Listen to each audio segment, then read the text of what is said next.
What if you've been failing at the same thing your whole life? That's what we're going to talk about today. Hi, this is Jill from the North Woods, talking about how to make your life better, one small step at a time.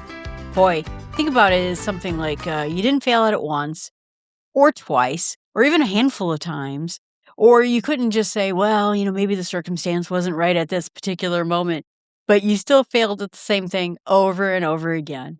Yeah, for me, I have been failing over something for a lot of decades and started over many, many different times that I couldn't even keep count of anymore.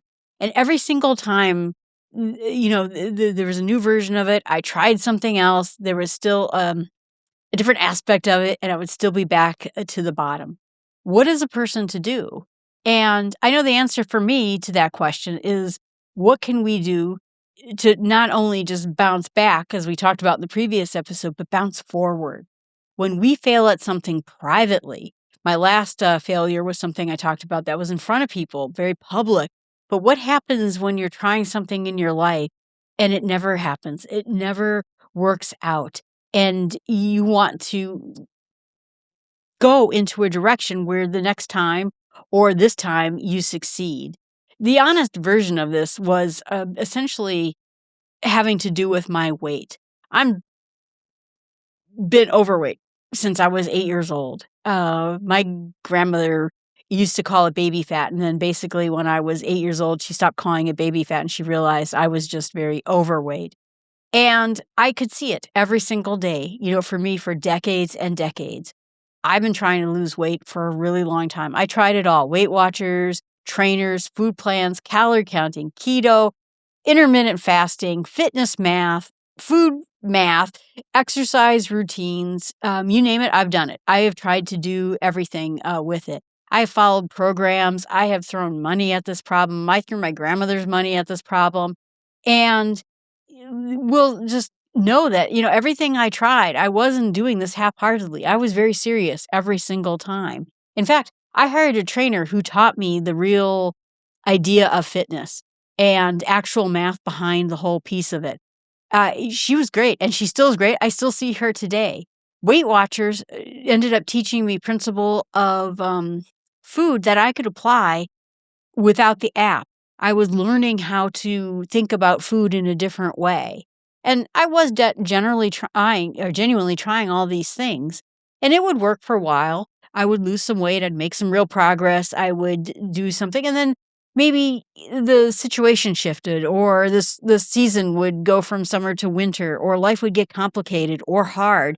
And then that approach would stop working for me. Or, just as we all know, if you're trying to lose weight, eventually you hit a plateau, and now you're stuck at a weight for a while, and then you start to lose hope. And one way or the other, things would stop working, or I wouldn't get there, and I would be back at the beginning, starting over yet again. And it just felt like a decades of real failure in this one particular aspect of my life. It has been my number one goal to lose weight for a really long time. And the one thing that's really different about the private failure versus the public one is when I quit the job, like I said, everyone saw it. It was visible. People knew. And that comes with its own sets of pressures involved in it. But it also eventually ended. I got another job. And so the story changed. Sometimes when you have private failures, it doesn't always feel that same kind of way. No one sees you stepping on a scale at 6 a.m. and having a great week, or having an awful week, or starting a new plan, or starting a new intention. No one sees those moments where it works and it works and it works, and then maybe it fails again. It's just you alone in this particular thing, trying to make sense of what's going on. And as you gain a history with this, you start to feel like nothing ends up working. Maybe I'm just broken in this particular way. There were so many times I just gave up. I'm just not gonna, it's not happening for me. I am not going to lose weight. I am going to be, at the time, I was over 110 pounds overweight, and I'm pretty short, so that's a lot of extra weight. It's just not happening for me. And I might as well just give up on this, because It's so disappointing. And, it'd be better for me to just try to figure out how to be the healthiest overweight person. And I thought about it all the time. It was just hard to admit. The weight of all of this was crashing in on me.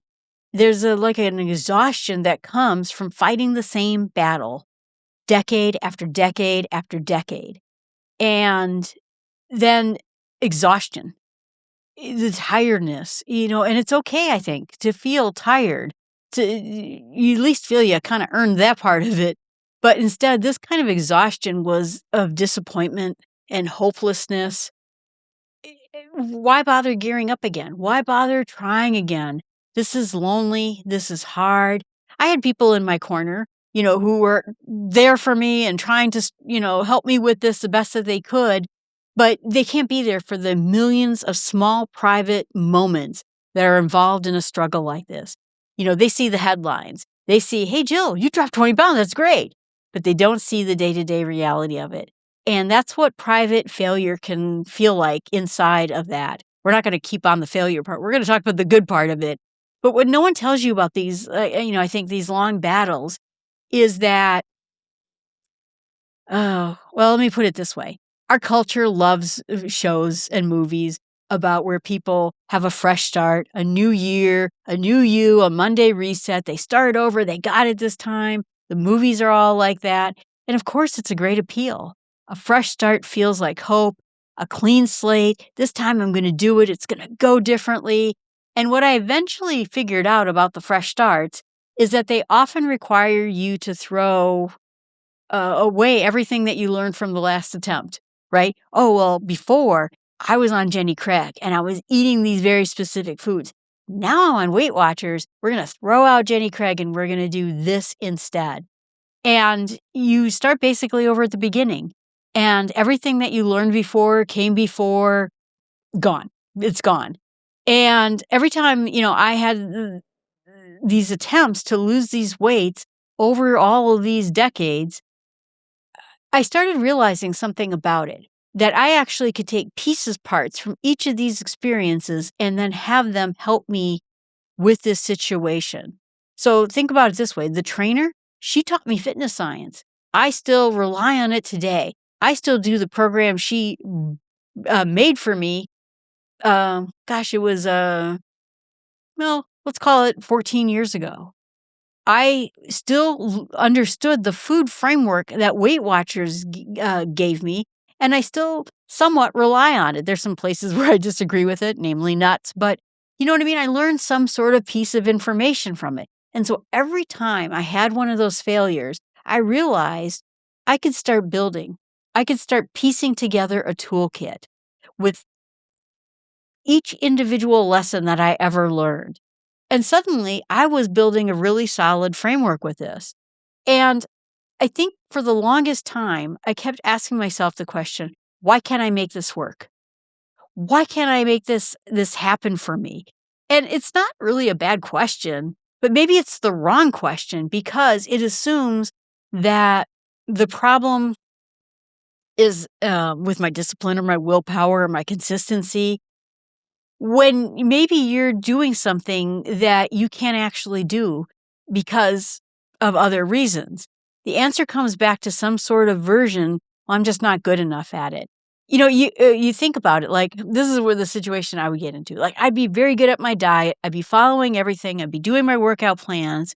And then maybe I would go, let's say on vacation for like 3 days, right? And so my friends, we would go out to eat. We, maybe stay at an Airbnb. And so we'd eat a number of times out at the restaurant. I would come back and I would be, not only did I not lose weight, I would gain weight back. And it was like the last 3 months of success never happened. You're like, gosh, just one weekend, I gained back 3 months worth of weight. How is that even possible? Gosh, I really stink at this. And you start wondering what's wrong with me. What's missing from the equation for me? And maybe what you might be answering is what's actually going wrong? What's the actual answer about what's going wrong? And so this is where I want to kind of stop and sort of give you this idea behind it. is it may not be about weight. Your problem might be a different type of fight you're having. Maybe you've been trying to fight debt for 20 years, paying things down, and then all of a sudden one bad car repair and you're right back where you were again. You tried to follow this financial plan, or maybe you've been having a drinking problem that's been getting out of control and you tried to stop a number of times, or you have anxiety that keeps reasserting itself no matter how many strategies no matter how much reframing you have done, something like that. Or, maybe you have some kind of a dream, that you're trying to write a book or start a business, something that you think you should be able to do, and you never actually seem to get finished with it. The details are different, but the experiment and the exhaustion and the quiet questioning, why am I broken in this way, all the same. And so what private failures share across all of these versions is that a lot of times, like I said, you might have one or two people cheering you on, but they're not seeing it on the hardest day. You don't get really credit for showing up day after day, even though you did. The world doesn't know, like, these battles you fight over the years and the decades that are there. You're still quietly, stubbornly getting back up and fighting the fight again. And that stubbornness is actually the thing. That stubbornness is what you're actually fighting through. When you look at this history and you see, these failures of unbroken records of things, the one thing that is getting to you is that you are getting back up. You are fighting the fight. You are taking what you learned and you are fighting a new fight with it. You are building a new toolkit. You are building a new plan. You are figuring out what went right and what went wrong. One of the big things about me is that I'm a person of iteration. I didn't really know that. My work always talked about iterative software, that you just sort of make these constant improvements along the way. Where I want to leave this, because it sounds kind of negative, we're going to talk about this next week and go into a little bit more detail. I don't want you to walk away sitting with the weight of this anymore. When I look back at my history of all the weight loss failures that I had, this long unbroken string of things that didn't work, it would work and then it wouldn't work, and it would work and it wouldn't work. And the one thing I knew about myself in this area is that I never was actually starting over. Every single time I thought I was back to square one, I wasn't. I was carrying something forward, a food principle that became second nature, a fitness habit that quietly snuck in when I wasn't watching. I have been lifting weights now for almost, like I said, 15 years. Some piece of knowledge I didn't have about myself that I know about myself now. What throws me off is actually what I can use to help sustain me, to learn about something that I needed that I wasn't even getting. I couldn't see progress because what was happening wasn't looking like progress. There was no dramatic turnaround at that point. No moment where the graph or the scale suddenly went the right direction. It just looked like trying and trying and trying again and starting over. But instead, what I want to give you is this concept of iteration, that it's not failure on repeat. Iteration is progress. It's actually what happens when you make small, incremental adjustments and then try again. Not a complete overhaul or a brand new system, just a little bit of nudge this way or that way. And what I do know now that I didn't know back then is that the smallest change I can make puts that knowledge to work.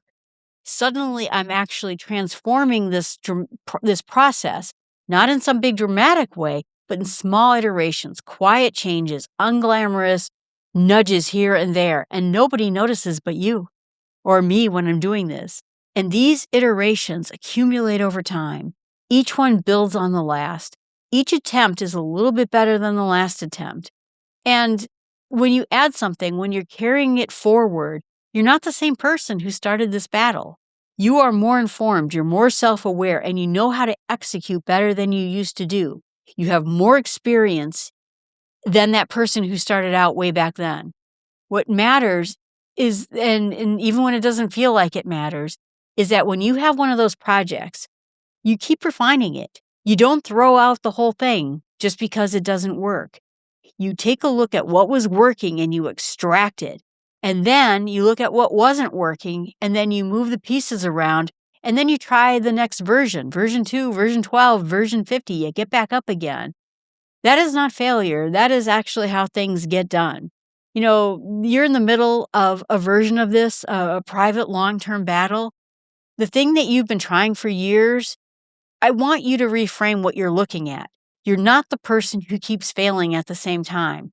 You're the person who keeps iterating on a hard problem. And every iteration is teaching you something that's going to give you something that you need as long as you're there to extract that meaning out of it and to use it. You're not behind and you're not broken and you're not running out of chances. You're just not done yet.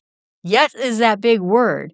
And we're going to talk a little bit next episode then about what happens when all these iterations finally reach the right conditions. I think that you're going to want to hear about that. The idea is that we always have to make progress, and even if they're in little tiny bitty small steps. I do like iterations. I have some of my friends who like to do a big bang thing and just throw spaghetti at the wall and see how it works. And well, that didn't turn out very well. I learned a while ago when I was a kid that I actually like to nudge things. I like to do things and, like I said, nudge them in the right direction. That kind of worked, but not really in this way. That worked a little bit better, but I need something right over here. I'm an iteration person, and that's how it goes. And we'll talk, like I said, about it next week. Thanks so much for listening. You can find everything I do at jillfromthenorthwoods.com. It has all my podcasts and all my videos. I appreciate you putting a comment. What is getting you tied up? What is getting you stuck in life? And if you would like to hear a podcast about it or an episode about what you could do to get that moving, I'd love to do that for you. Thanks so much and have a great day.